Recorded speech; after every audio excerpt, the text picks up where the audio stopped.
Los Lobus, una ancestral raza alienígena, habitó hace muchos años nuestra galaxia, en busca de un nuevo hogar donde existir y sobrevivir. Surcaron hasta los confines de la galaxia. Infinidad de mundos, pero apenas uno apto. La Tierra. Al llegar aquí, y después de sortear cada obstáculo, lograron sobrevivir y prosperar por muchos años, pero con la nueva creación de una especie, el destino de los Lobus estaba a punto de cambiar. Capítulo 11, 2, Orígenes. La humanidad, desde sus orígenes, fue una gran caja de sorpresas. Para empezar, los humanos eran distintos a cualquier otro ser creado. Como eran una especie inferior de los precursores, estos no necesitaron ser creados uno por uno. Al principio hubo un hombre y una mujer, los cuales se reprodujeron y nacieron otros dos humanos. Los humanos no tenían nombre. Se les consideraba tontos para poder tener conciencia o intelecto. Así que el próximo paso fue dotarlos de intelecto. Obviamente los precursores tuvieron cuidado. Los humanos demostraron ser sumamente hostiles a otras especies del planeta. A veces, cuando se les dejaba a rienda suelta fuera de los confines precursores, estos atacaban animales para comerlos crudos y incluso vivos. A ese nivel de hostilidad a los humanos se les dotó de inteligencia mínima con el fin de que estos pudieran alcanzarlos en un periodo muy largo de tiempo. Cuando el ser humano empezó a pensar, surgieron los inconvenientes. Algunos humanos comenzaron a escapar de los lugares de asentamiento que les habían dado sus creadores. Estos extrañados rastreaban a sus creaciones con el fin de protegerlas. Para ese entonces la población humana se había triplicado y eran ya una cantidad razonable. Fue una sorpresa enterarse que los humanos escapaban no para seguir sus primitivos instintos, sino de terror al no entender el porqué de sus contrapartes precursoras. Los Lobus encontraron una solución primitiva pero eficaz. Hicieron pasar a su civilización por dioses. Les narraron la historia de cómo ellos surcaron los cielos y vinieron aquí para darles vida, contar la verdad pero a su modo. Y la respuesta satisfajo a los humanos. Mientras su intelecto crecía, la humanidad mostró señales de peligro. Algunos humanos habían escapado y habrían encontrado un almacén de viejas armas precursoras. Al volver al brazo de los precursores, estos por accidente activaron el arma matando una cantidad considerable de humanos. Fue allí, después de tanto tiempo, que los precursores se dieron cuenta de que la humanidad tenía dos grandes debilidades: el humano era más susceptible a la muerte, y tenía un gran deseo de destruir. La humanidad recibió un mensaje de sus dioses: serían enviados fuera de sus confines, con el fin de explotar valioso mineral de las entrañas de la Tierra. Esto era una excusa para distraer a los humanos de sus deseos más primitivos. Y para iniciar su escalada a lo atroz. Los precursores sintieron curiosidad por la muerte, querían saber por qué el gen que permitía mantener con vida a su especie por miles de años no era aplicada a los humanos, y lo averiguaron derramando sangre. Secuestros a población humana, órdenes de sacrificio, asesinato en las minas. El ser humano se volvió esclavo de mentes superiores y perversas. Su deseo de conocimiento los llevó a la matanza. La matanza llevó al miedo de la humanidad y la primera era del terror nació. La humanidad sobrevivió a las matanzas realizadas por los precursores, sus dioses, por muchos años. Al fin los precursores no tenían que matar más seres humanos. Habían logrado después de generaciones entender al humano de arriba a abajo. Se determinó que el ser humano era un ser controlable pero sumamente hostil. Y que el contacto desde ahora solo debía darse con la fachada de dioses. Los humanos nunca conocerían su verdadera razón de existencia. En la era de las sombras, la humanidad ya se había expandido por casi todo el mundo. En esta época, el rey Horus, de la casta real, había llegado al poder después de un largo reinado del terror de su padre. Por su parte, Horus era un sabio. Su reinado transcurría con total serenidad. Cuando Horus iba a tomar una decisión, lo consultaba con un grupo de Lobus específicos para verificar que sus decisiones fueran adecuadas para todo el planeta.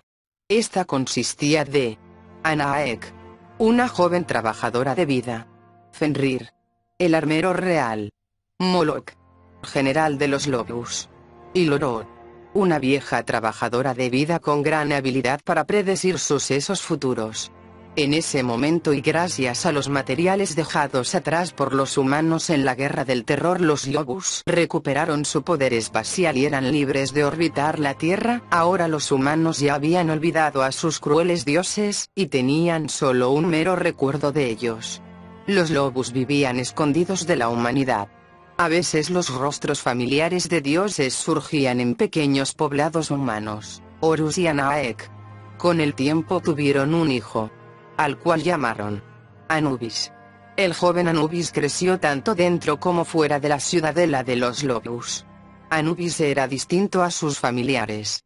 Su abuela, Lordod, había anunciado que nacería con grandes dones. Cuando Anubis creció, aproximadamente a los 13 años de vida, su abuela lo vio en el patio del palacio haciéndose crecer a voluntad para atrapar a un azulejo. Ningún otro Lobos podía hacer eso. A los 16, Anubis se escabullía del palacio hacia los confines humanos. Cuando se topó con los humanos por primera vez fue en una plantación de arroz. Espiaba a las mujeres humanas con cuidado de no acercarse demasiado. Pero un día decidió acercarse de más. Fue un error. Los humanos asustados tomaron sus implementos de cosecha y usándolos como armas atacaron a Anubis para matarlo. Con suerte logró escapar, pero Anubis no se detuvo allí y eso sería lo que causó la destrucción de nuestra gente. Al volver al palacio, Anubis guardó el secreto de su incursión a su padre y fue en busca de Fenrir. Fenrir fue el primer y único armero después de mucho tiempo. Cada arma que existiese del lado precursor era de su creación. No habían muchas, solo las necesarias para sobrevivir. Pero Fenrir también tenía sus proyectos personales. Había creado un aparato para poder cambiar la forma física, con el fin de infiltrarse entre los humanos. Anubis tomó el proyecto de Fenrir por órdenes reales. Anubis sería un humano. Investigaría a la raza.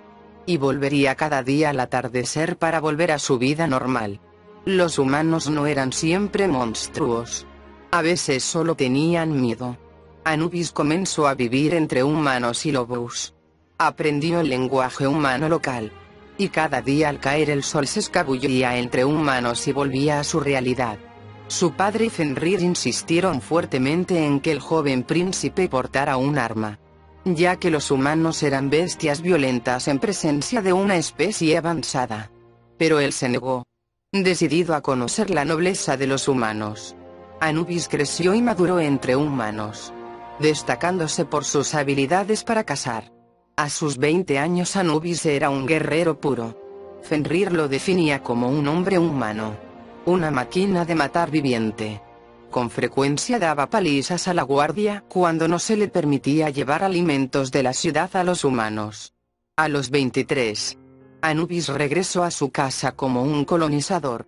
El mundo se arrodillaba al príncipe Anubis, señor de los humanos. Sin embargo, Anubis no volvió con la intención de quedarse con la gloria. Volvió para expresar el deseo de casarse. Sus padres alegres aceptaron la tentativa. Pero, cuando se enteraron de que se trataba realmente de Horus, de inmediato lo desaprobó. Casarse con humanos estaba totalmente prohibido. Para garantizar la supervivencia de la especie debía tener hijos con una hembra precursora. Los humanos no eran considerados como iguales por su barbarie. Y no se sabía con exactitud lo que podía pasar si uno de ellos nacía con genes puros. Lo que Anubis nunca le dijo a su padre es que la mujer que había pedido como esposa ya llevaba en su vientre a su primogénito. Y así Anubis se alejó de los humanos, su gente, su pueblo, con el miedo de lo que podía hacer su padre si descubría a este hijo híbrido suyo. Desapareció de la vista humana. Para siempre. Fue después de mucho tiempo, después de haber abandonado a su familia con los humanos, que Anubis vio los problemas de su inconsciente acto. Un día Lordod, quien ya estaba en su etapa final de vida, llegó con una predicción bastante macabra. Atentos todos. Ha nacido en estas tierras un nuevo miembro de nuestra casta. No preguntéis a las criadoras de casta de vida quién es el afortunado. Ni busquéis a sus padres para darles vuestras felicidades. Porque este ni lobus es, ni humano tampoco, sino hijo de ambos. Y pese a nuestras creencias ese niño sobrevivió y ahora es todo un hombre. Un híbrido. Era supremamente extraño que un hijo de ambas especies hubiera sobrevivido. Más aún junto a los humanos. Los miembros del consejo no tardaron en informar a Anubis sobre las palabras de Lord Ood, quien afirmó que era imposible y que habría que verificarlo por ellos mismos. Pero Horus le prohibió ir, creyendo que era una excusa para volver con su amada humana. Y tomó la equivocada decisión de enviar por sí misma a Lord Ood sola, a buscar a el joven lobus híbrido, donde ella sabía que debía estar como su lógica le permitía pensarlo. El poblado donde se crió Anubis junto a los humanos. Y allí lo encontró. Un joven lobus híbrido. Este era muy diferente a los lobus. Su cuerpo era humano. Pero ella le distinguió por unas marcas de color rojizo que los lobus jóvenes presentaban en sus cuerpos a una temprana edad. El joven lobus tenía una gran habilidad. Era más listo que los humanos corrientes. Era más fuerte. Más rápido. Era diferente. Cuando Lord Ood intentó acercarse más a el híbrido, se dio cuenta que este tenía por mucho habilidades sin límite. Era totalmente distinto a ambas razas. Se acercó a él haciéndose pasar por un dios. Arrastrándole hacia el desierto, Lord Ood caminó 4 días y 3 noches junto al híbrido hasta que desapareció. Tiempo después, Horus envió a buscar a Lord Ood. Pasaron semanas enteras, hasta que la encontraron. Y estaba muerta. El cuerpo de Lord Ood fue encontrado decapitado en el desierto, junto a el joven lobus híbrido. Este le había matado, con el pretexto de que su padre había sido asesinado por los dioses. Esta fue su venganza para con ellos. Un malentendido desafortunado. El cadáver de Lord Ood fue entregado a Naek, con el fin de determinar cómo había sido posible que hubiera sido asesinada por un arma humana. Y terminó haciendo parte de un proyecto con el cual se planeaba recuperar parte del intelecto de Lord Ood para ser reutilizado. Consistía en descargar la conciencia y personalidad del precursor fallecido a un formato digital para su investigación. El joven lobus también le fue adjudicado a Naek, quien tenía por labor analizarlo para averiguar cómo era posible que una hibridación naciera. Y a la vez quién había sido el responsable de esta abominación. Naek investigó arduamente el genoma de este lobus, averiguando así cómo replicar el genoma de esta nueva especie e incluso mejorarlo. Pero archivó este proceso para que no cayera en manos de Horus, quien ya estaba planeando una represalia contra los humanos. En la memoria de Lord Ood aún quedaba un recuerdo más claro que los otros. La predicción. Y un poco más que al parecer ella había decidido omitir. La especie híbrida marca un gran cambio en nuestra especie. Al nacer este lobus, la cuenta regresiva de nuestra especie. La humanidad ha sido terriblemente castigada, masacrada, mutilada y esclavizada. Su nacimiento anuncia la destrucción de nuestra especie. Nada quedará de nosotros. Los antiguos sabios tenían razón. Merecemos ser olvidado. La predicción, por escalofriante que parece, no asustó a los lobus. Por el contrario, esto llevó a los lobus a pensar que el ataque a Lord Ood era tan solo una declaración de guerra. Entonces Horus decidió que si alguien iba a dar el golpe sería el primero. Y ordenó crear a Fenrir armas y a su hijo Anubis prepararse para el combate. Anubis sabía que ese joven híbrido era su primogénito no conocido. Había cometido un gran error, pero aún podría remediarlo. Así que se escabulló al laboratorio donde su hijo yacía preso de experimentos crueles por parte de su madre. Y no dudó en liberarle con rapidez para evitar que su raza le matase. Le ayudó a escapar atravesando el desierto cercano. Y allí confesó su verdad. La naturaleza de su ser. Su familiaridad. Lo que realmente eran los lobus y lo que planeaban hacer. En ese momento el joven híbrido no entendía mucho de qué se trataba. pero siguió el consejo final de su padre y escapó hacia su pueblo natal, ayudando a escapar a los humanos y esconderse para poder planear su defensa para la guerra. Aún existía una esperanza para su hijo, pero Anubis no tuvo ninguna posibilidad. Al volver fue juzgado por traición y encerrado por su propio padre en una prisión fabricada para que no pudiese escapar. La Gran Guerra había empezado. Mis recuerdos son confusos. Apenas si puedo rellenar algunos huecos. La unidad que atacó a los precursores, liderada por el joven Lobus, se hacían llamar Hijos de los Creadores, y pelearon ferozmente durante años contra sus adversarios, creyendo en la justicia y la paz, con el fin de esterilizarlos. Y los Lobus, que se defendían con fiereza, no pudieron siquiera imaginar que sus creaciones por fin estaban superando a sus creadores. Las victorias humanas eran tan pocas pero tan contundentes que era una lucha imposible. Al darse cuenta que la derrota era inevitable, los Lobus optaron por tomar una drástica decisión que lo cambiaría todo: crear a sus propios híbridos, con el fin de ser defendidos del ataque de sus enemigos. Irónicamente, lo hicieron con el fin de conservar su esencia, aunque aún no habían perdido, conservar su legado. En ese momento, el proyecto de Anaek había dado sus frutos. Ella descubrió que podía modificar los cuerpos de los antiguos Lobus caídos en combate y devolverlos a la vida en una forma más digital. Pero aún faltaba un cuerpo para que pudiesen pelear.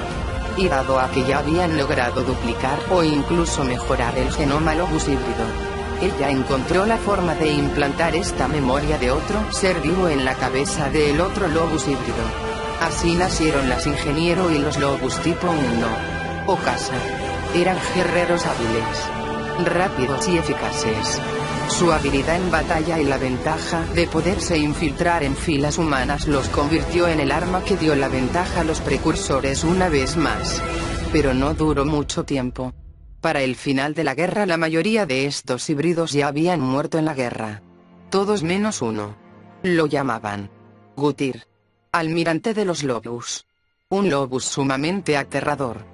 Su historia comenzó a su corta edad de 13 años. Cuando fue enviado a combate él solo contra los humanos. Ninguno sobrevivió, más que él. A los 16 años Gutir tenía una racha de batallas ganadas impecable. Era más fuerte que cualquier Lobus creado y por crear. Se decía que era tan fuerte y hábil que podía estallar la cabeza de un guardia de élite solo con sus puños en un par de movimientos. Y no era para nada extraño. Sus genes eran del mismo frasco de genes extraídos del primer híbrido original. Y su maestro era nada más que el mismo Fenrir, quien se enorgullecía de su pequeña máquina asesina. Y ganaba cada vez más respeto por su homicida discípulo. Sin embargo, esto no era suficiente. Por cada ejército asesinado a manos de Gutir, 3 ciudades precursores caían en la ira de los humanos. Fenrir sabía que si quería acabar con la guerra debía crear una serie de armas capaz de matar no solo humanos.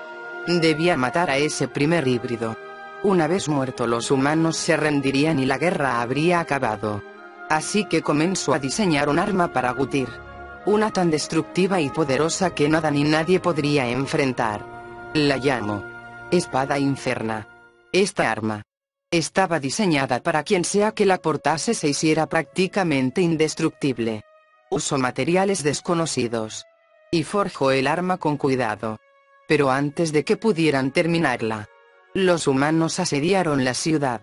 Morobis, hijo de Anubis, vendría a liberar a su padre, y Gutir lo esperaría con los brazos abiertos. Los humanos atacaron la ciudad. Ningún Lobus logró sobrevivir a la primera oleada. Con el híbrido liderándolos, los humanos se abrían entre un gran número de bajas y muerte hacia el palacio. Horus sabía a lo que su nieto vendría, y ordenó sacar a Anubis de su prisión para un encuentro final. Anubis sería desterrado de este mundo a través de un antiguo portal que llevaba a un mundo desconocido. Pero durante el traslado, Morovi logró entrar al castillo y liberar a su padre. Los Lobus eran guerreros implacables. pero tardaron mucho en ver la amenaza y liberar a su padre. Al principio pensaron que podría prevalecer su tecnología, su valor. Anubis, en un acto de valor, avanzó por el castillo junto a su hijo al cuarto de Fenrir. Y en un intento de destruir los planes de los precursores, tomó la espada y le dijo a su hijo que se encargara de llevarla a los humanos con él. Despidiéndose de él, fue hacia el portal, sabiendo que su padre intentaría escapar por él, pero no iba a permitirlo, y sin saberlo, cayó en la trampa de Gutir. Este lo esperaba en la sala del portal, con su hijo y la espada. Era la batalla final. Los lobos ya habían logrado escapar muy lejos de allí. Era cuestión de tiempo que los humanos entraran al castillo a una muerte segura. Anubis tuvo que tomar una decisión. Así empezó la pelea final. Ambos finamente entrenados en el arte del combate. Uno más fuerte que otro. Una verdadera lucha de titanes. Inevitablemente Anubis cayó. En ese momento Fenrir estaba listo para matar a Anubis y a su hijo con el poder de la espada. Pero cuando lo hizo no funcionó. La espada tenía un mecanismo que evitaba que cualquiera que no fuera de la familia real la portara. Y su portador ahora era Morovi. Gutir entró en negación y se propuso a matar a Morovi con sus propias manos. Pero Anubis se interpuso y lo arrojó al portal, destinándolo al destierro eterno. Pero no terminó bien para Anubis, quien fue atraído al portal mientras este se estaba desmoronando y fue tragado, cayendo así en el mismo destino que su oponente, sacrificándose para que la humanidad pudiera vivir, y destinando a la raza de los precursores a la extinción por ellos. Este fue su regalo para ti, aunque no hubieras nacido.